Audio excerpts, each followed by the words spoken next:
Bapak dan Ibu sudah melampaui batas untuk tugas yang kemarin. Yang kemarin harapannya sampai ke rancangan storyboard atau rancangan bagaimana membuat videonya, nanti skenario-nya gimana. Tapi ini sudah sampai membuat videonya. Sehingga ini luar biasa. Sehingga nanti apa yang ada nanti kita lihat sama-sama, nanti kita pakai pas penguatan Bapak dan Ibu. Nanti mohon yang sudah membuat dan mengedit dan sudah jadi, nanti bisa dikirimkan ke saya, nanti kita akan lihat sama-sama sebagai sebuah aktivitas untuk refleksi dan penguatan, dan itu juga sebagai contoh nanti kalau Bapak dan Ibu masuk ke PPL.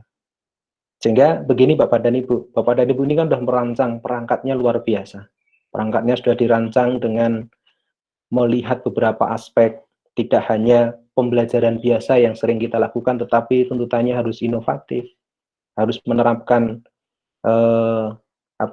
kemampuan berpikir tingkat tinggi, hotnya masuk, kemudian prinsip tip X yang tidak hanya pokoknya ngajar tetapi harus melibatkan teknologi, kemudian pedagogi dan kontennya juga harus ngeblend dengan cukup manis begitu. Dan juga Bapak dan Ibu luar biasa merancang sampai bikin ini medianya ini, bahan ajarnya ini. Itu kan perlu diuji cobakan. Kalau di kelas Bapak dan Ibu misalkan belum memungkinkan, Bapak dan Ibu boleh gunakan itu di tempat lain yang memungkinkan sebagai bentuk uji coba terbatas untuk 1 kelas, 2 kelas begitu, sehingga nanti Bapak dan Ibu selesai PPG ini bisa nulis sesuatu Bapak dan Ibu. Ini Bapak dan Ibu. Iya. Jadi nanti harapannya kegiatan hari ini nanti akan memberi dampak 5 hal ini Bapak dan Ibu. Yang pertama, mereview kelengkapannya. Ya, kelengkapannya. Karena perangkat kita kemarin kan harus meliputi 5 unsur ya. Ada RPP, bahan ajar, LKPD, media, dan evaluasinya. Hanya evaluasi itu saya kurang begitu sepakat ya, lebih ke assessment ya. Ini lebih ke pengukuran atau penilaiannya. Kemudian yang kedua, ya. Yang kedua adalah nanti Bapak dan Ibu harapannya bisa mereview pemenuhan ini Bapak dan Ibu, unsur hotnya. Unsur hot dalam RPP, bahan ajar, LKPD, media, dan evaluasinya. Di mana letaknya? Ada enggak unsur itu? Apakah kata kerja operasionalnya sudah menunjukkan pada hot, berarti C4 sampai C6? Yang ketiga, unsur TPEC-nya, ya, technological, pedagogical, content knowledge-nya. Ada di mana ini? Berarti ada enggak implementasi ICT atau teknologi di dalam kelima hal ini? Gitu. Kemudian, yang keempat, Bapak dan Ibu bisa mereview, ya, mereview video yang sudah disediakan itu dengan aspek-aspek video yang sudah kami siapkan instrumennya. Jadi sudah ada LK-nya, lembar kerja, dan beberapa ketentuan yang nanti saya tambahkan. Yang terakhir, menganalisis kesulitan Bapak dan Ibu. Kira-kira gimana ya? Pada saat kita mereview perangkat itu apa yang menjadi susah atau sebenarnya pas pembuatan video itu mana yang susah toh? Sehingga harapannya nanti pada saat Bapak dan Ibu mengimplementasikan itu betul di praktek Ibu dan Bapak, kesulitan-kesulitan itu sudah tidak muncul lagi. Itu harapannya Bapak dan Ibu. Ada 5 tujuan dari 2 kegiatan itu. Ya, ini catatannya untuk aktivitas yang pertama, yaitu review kelengkapan komponen perangkat pembelajaran. Nah, Bapak dan Ibu, ada 4 hal, ya, 4 hal kalau saya identifikasi dari perangkat yang dikatakan baik dan memenuhi tuntutan new model PPG ini. 1, harus ada inovatifnya. Inovatifnya apa? Ya, 1 model yang digunakan. Yang kedua, tidak lagi berorientasi pada pembelajaran tatap muka saja atau luring, tetapi juga sudah mencoba mengarahkan kepada bagaimana aktivitas pembelajaran itu jika dilakukan secara daring. Jadi inovasinya dari sana, novelty-nya atau kebaruannya muncul dari aktivitas itu. Kemudian 2 unsur yang penting, hot dan TPEC, ada di sana. Nah, ini juga sebenarnya salah satu unsur inovatifnya. Tetapi saya pecah sendiri supaya ini menjadi sesuatu yang nampak dan menjadi perhatian kita. Dan jangan lupa Bapak dan Ibu, sak panas-panase atau sak hot-hote, apa yang kita lakukan, sak pinter-pinternya anak yang kita dampingi, kalau karakternya ditinggalkan, menurut saya itu juga sia-sia. Sia-sia. Jadi mohon nanti unsur PPK-nya juga harus masuk. Yang terakhir, harapannya Bapak dan Ibu, jangan sampai nanti kita berpikir yang sangat jauh, tetapi sulit untuk dipraktekkan oleh anak karena kontekstualnya tidak dapat. Mereka tidak bisa membayangkan apa yang Bapak dan Ibu sudah rancang yang luar biasa itu. Jadi prinsip kontekstual harus nampak di sana. Makanya kalau saya lihat, maaf ini Bapak dan Ibu ya, kalau saya melihat tokoh-tokoh atau nama-nama yang ada di buku guru, buku siswa itu kan ada Dayu, ada siapa lagi Bapak dan Ibu? Beni, Edu. Ya, itu kan nama-nama seperti nama-nama zaman saya kecil gitu ya. Nah, sekarang kan zaman kekinian gitu ya. Nanti Dayunya bisa diganti tokoh-tokoh yang lebih Bapak dan Ibu ya. Jadi memang itu membangun karakter yang hampir semua.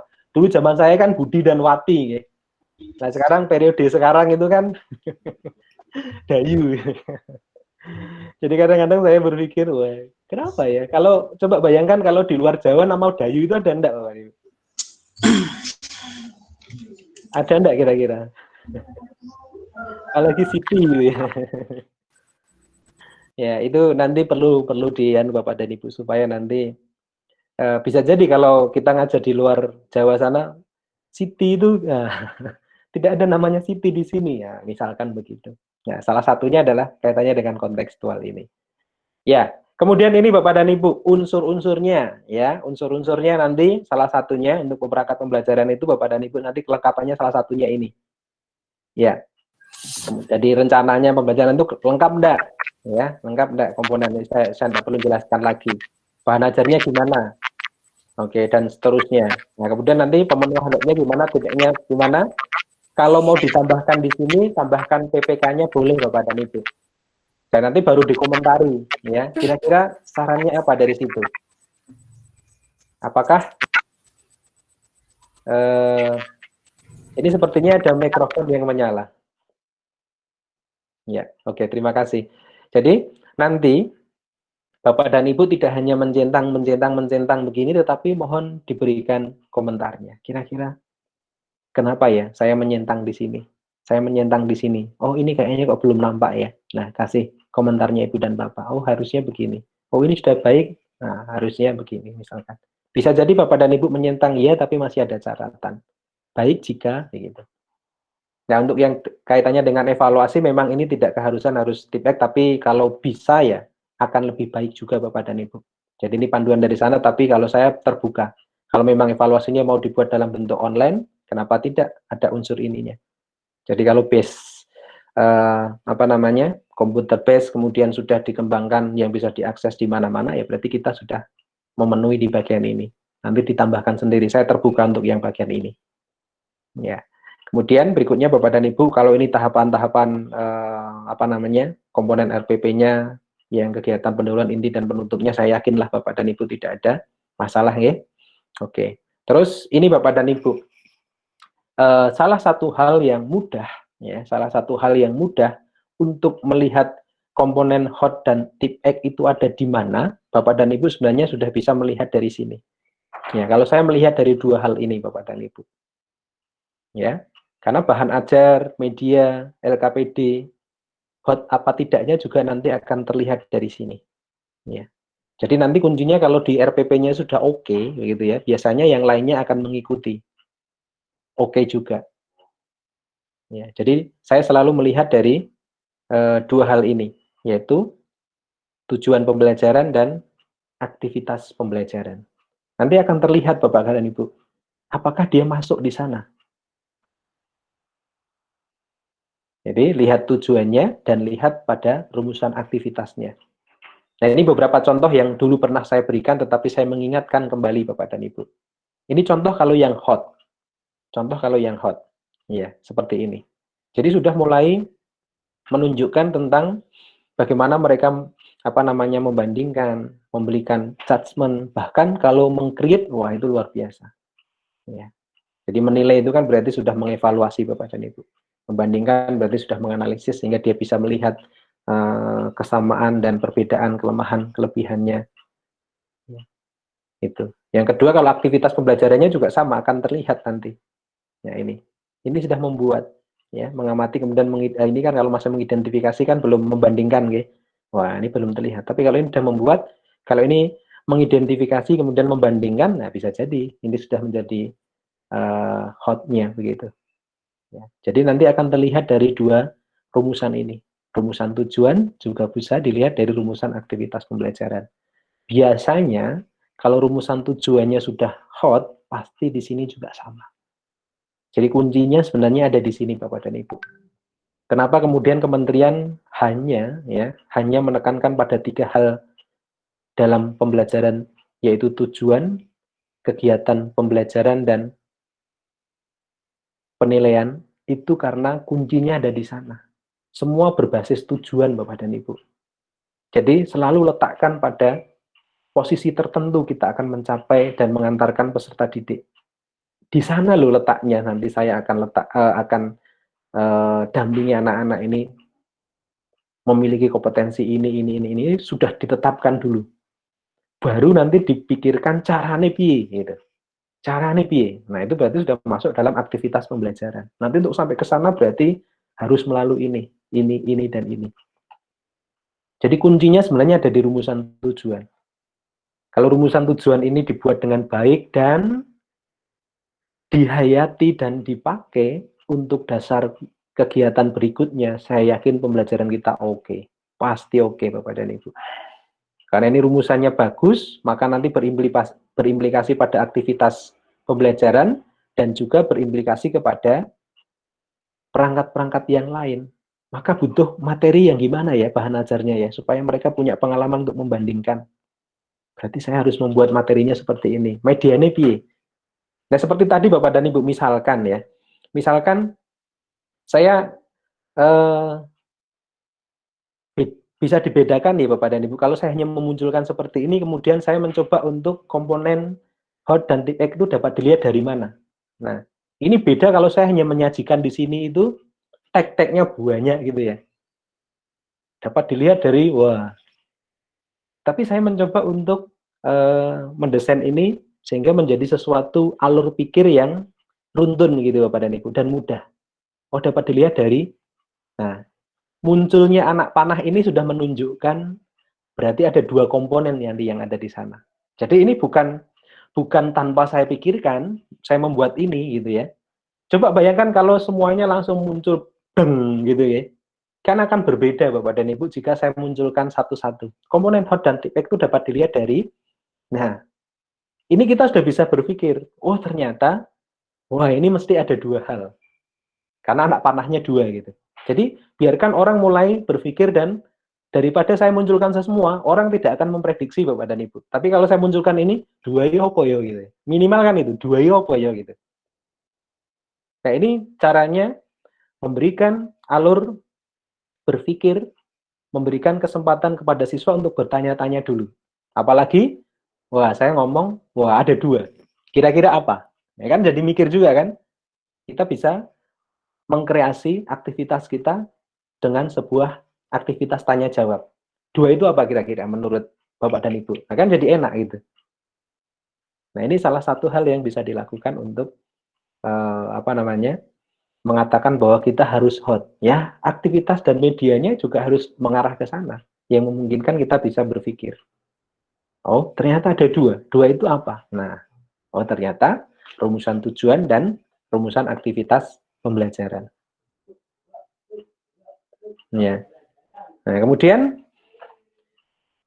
bagaimana keduanya itu bisa memberikan memberikan gambaran bahwa hotnya itu sudah masuk di sana. Nah, baru muncul rumusan tujuannya, contohnya seperti ini, satu-satu dibahas. Ya, tapi kalau sudah muncul semua, jadi tidak menarik Bapak dan Ibu. Satu dulu. Contoh hotnya untuk tujuan pembelajaran. Jadi nanti kita tidak hanya berhenti pada rumusan, tetapi juga implementasinya. Nah, seperti ini sudah mengarahkan kepada bagaimana alur pikirnya itu dibuat secara sistematis. Terus, kalau di aktivitas pembelajaran bagaimana? Di mana letaknya? Oh, ternyata seperti ini. Kalau di sini ya, maka, nah gitu. Sekarang kalau yang tip X gimana? Karena tadi kan ada dua unsur ya, hot dan tip X ya. Yang tip X sekarang gimana? Di tujuannya gimana? Nah, muncul juga di sana. Nah, ini. Sudah menggunakan ICT di sana. Kegiatan mengamati video tentang, nah oke, sudah ada mengamati video. Wah, ada teknologinya di sana. Ada tag PowerPoint di sana.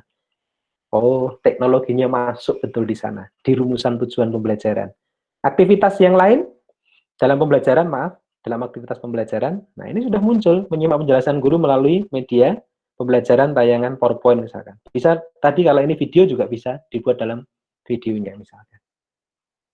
Jadi dari sini akan memberikan alur berpikir yang sistematis sehingga mereka bisa memahami dengan lebih mudah.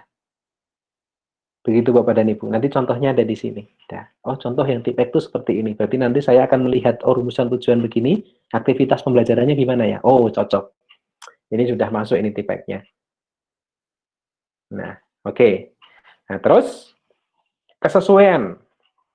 Ya, kesesuaian. Kalau rumusan tujuannya baik biasanya hubungan antar perangkat ini juga baik Bapak dan Ibu. Misalkan RPP dengan bahan ajarnya. Ada enggak kesesuaiannya? Oh, iya, ada sesuai. Komentarnya mana? Jangan hanya dicentang loh ya.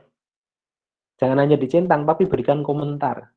RPP-nya sesuai dengan bahan RPP dengan bahan ajar. Ini bahan ajarnya gimana ya? Bahan ajarnya seperti ini, kegiatannya seperti ini, bahan ajarnya ini, oh cocok.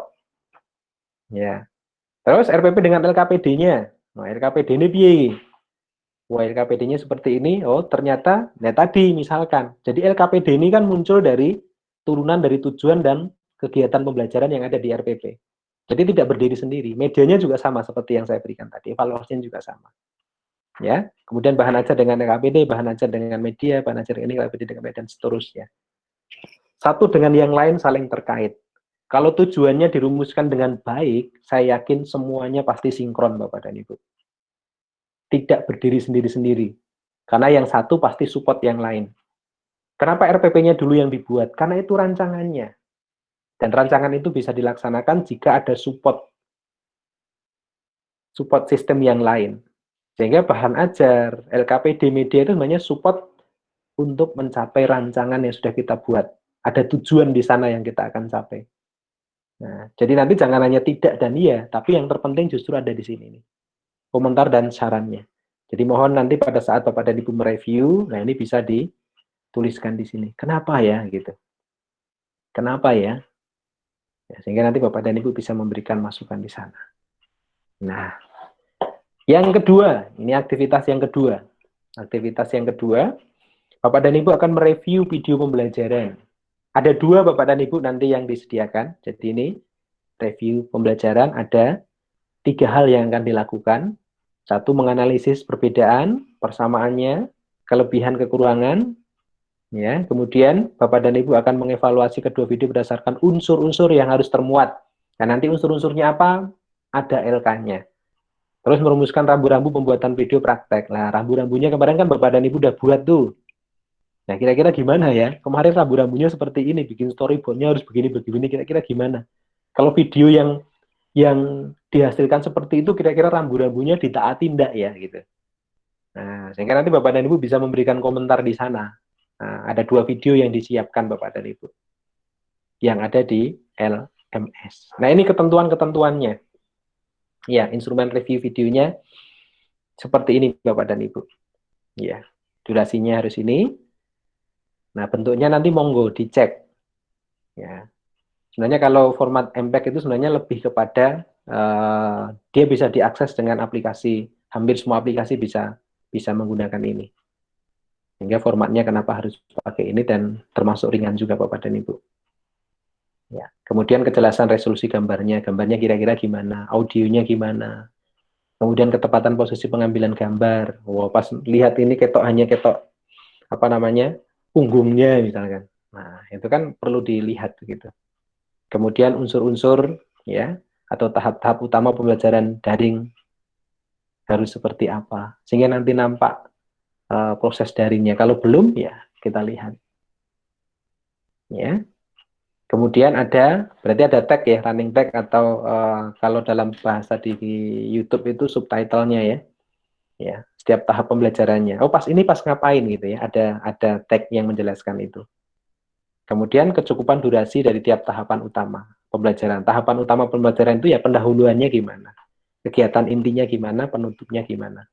Ini bukan sekedar memberikan ya tidaknya, tetapi komentarnya ini yang lebih penting Bapak dan Ibu.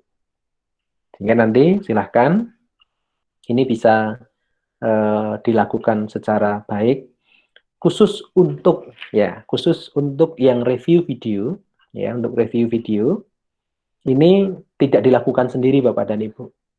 Ya, untuk review video ini bisa dilakukan berpasangan, ya berdua begitu. Jadi boleh dilakukan berdua untuk mereview ini. Silakan nanti Bapak dan Ibu bisa memberikan review terhadap 2 video itu. Kalau sendiri biasanya memang tidak ada diskusi di situ. Tapi kalau ada berdua atau mungkin bertiga juga boleh Bapak dan Ibu ya. Jadi bisa 2 orang atau 3 orang untuk ini. Jangan terlalu banyak juga. Kalau terlalu banyak nanti yang kerja 2, yang lainnya sama gitu ya. Nah itu kerjasamanya. 2 kerja, yang lain sama saja gitu ya. Ikut sama dengan keputusan yang 2 orang tadi. Jadi silahkan nanti boleh 2 orang atau 3 orang untuk melakukan review videonya.